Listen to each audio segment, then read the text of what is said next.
Hello and welcome to Impact Africa, our online talk show where we get to have conversations with diverse people and organizations who are impacting lives positively. And this is your girl, Kemiaki Ode Adebayo, aka Mama K. And in today's program, which is a special series focusing on global USA, we're in USA, and we were talking to a young, adventurous go-getter, Mr. Toki Okuwobi, who is based in Houston, Texas. My dear Toki, how are you today? I'm fine. Welcome to Impact Africa. Thank you for having me, Mama K. You're welcome. Tell us first about your name, Toki. What's that? So it's a nickname that my mom gave me. My full name is Ola Tokumbo, and you could abbreviate that to Tokumbo. Okay. Tokes. Right, And, Tokes. Okay. Yeah. So But she gave you Toki. Yeah, she gave me the nickname. Yeah. So, And what does your name mean? Do you know? So my name Ola Tokumbo means wealth and happiness brought from a foreign land. Ah. Yeah. You really know. Which foreign land is that from?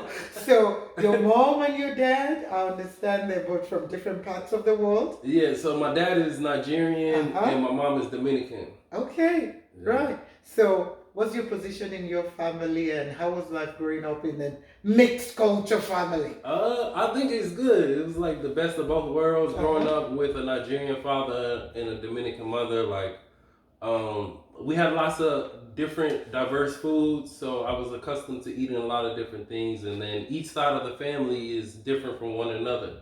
So yeah, I feel like it's real great, and I feel like it molded me into the traveler that I am. Basically preparing me. Probably, yeah. So, can you speak your mom's language? What's Dominican? What do they speak in Dominican? In Dominican Republic, they speak Spanish. Spanish, yeah. Okay. So my mom, we grew up. My mom speaking Spanish in the household. Okay. Yeah, so I speak Spanish, understand Spanish. But you can't speak any Nigerian language. My dad never really spoke Yoruba to us, unfortunately. But I mean, I've been learning on YouTube. Okay. And the greetings and stuff. Okay, we'll come to the languages very soon. Yeah. So basically, you were born where in Houston? Yeah, I was born in New Jersey. Oh, New Jersey. Yeah, okay. So my upbringing, we kind of moved around a lot. Like me and my younger brother were born in New Jersey. We lived in Ohio. We lived in Georgia. Why is that?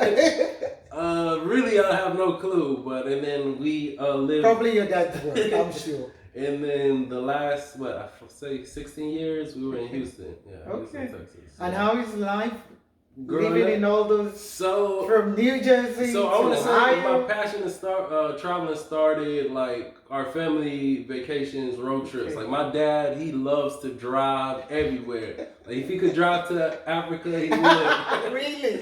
He drove us from New York to Florida, from Ohio to Texas. Oh my! He drives everywhere in this Chrysler van. But I enjoyed it. I love looking out the window, seeing new scenery. And I feel like this is where the passion started.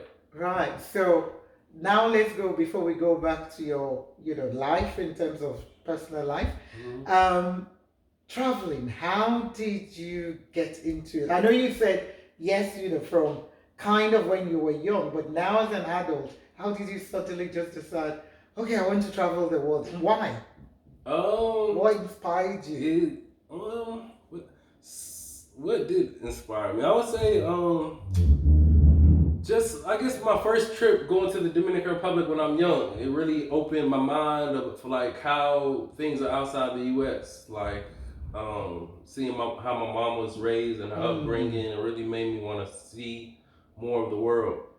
And the more that I traveled Africa, I realized that the perception that the media shows is really different when you visit. So on TV, you're seeing nothing but, commercials where kids are begging for money, flies on their faces, showing the worst parts of Africa. When I went, I seen a different different. So what did you see? Tell us some of what you. And where have you been in Africa? Let's start with Africa. So I traveled all of West Africa. So being Nigerian has its benefits. I was able to get a Nigerian passport, and I traveled all of West Africa with my ECOWAS passport. Okay. So, and also I've been to Egypt and South Africa, but West Africa was probably my most fulfilling trip thus far. So it was very rewarding. So the minute that I got there, you felt like home. Felt like home. Felt love. minute I say my name, everyone knows exactly what tribe I'm from and where I'm from. Like, oh, you're Yoruba, you're Nigerian. Okay. Yeah, and I love that feeling. Growing up in America, always the first day of school or the first day of job, they always butcher my name. They can't say my name properly, and it felt good. Like, you know, when I say my name, people already know what tribe I belong to, where I come from. It was a good feeling. Right. So what were the positives for you apart from people being friendly? What did you see in from Ghana to Nigeria to what other states in the West African countries? I started in Ghana and then I traveled to Togo, Benin, Burkina Faso, Niger. Then I came to Nigeria. Then I continued. I went to Ivory Coast, Guinea, Guinea-Bissau, Gambia, Senegal, Mali, Mauritania. I think that's all of them. Wow, that's a lot. I haven't even done that. And the Gambia. So obviously French countries, English countries. Yeah. How was that for you? And in terms of navigating yourself around? So I think I'm a great navigator. So there's an app that I use. It's called Maps.me. It's like an offline map that you could use where you always know where you are using this app. You download it. Anything shows stores, houses, buildings, streets, cities. So you always know what direction I'm going and how long it takes. So it's easy to navigate. So it's really after traveling Ghana, I realized like all of West Africa is the same transportation system. Like you go to the car park where there's buses, and basically each car has different towns in the country where it's headed. And once because if not, you head to the wrong place. And then so once the car fills up, that's when you go, and it's like very cheap to travel. So that's how I was traveling around by land. It was very easy, and so like going through francophone countries, it was a little bit of challenge because I don't speak French, so it was harder to connect with some of the locals. But you got by. But I got by, and I still ended up making friends. And even in 5 of the countries that I traveled through West Africa, they hosted me, where they invited me to sleep over the house. Really? And just like that? Yeah, just like that. That's what we Africans, West Africans especially. Yeah, like I'm saying, it always felt like home. Like then my aunts and uncles trying to feed me, talk to me. It was like, it was good. It was good. And did you feel, because you were alone, obviously, so how did you feel being alone? You were not worried? You were not scared?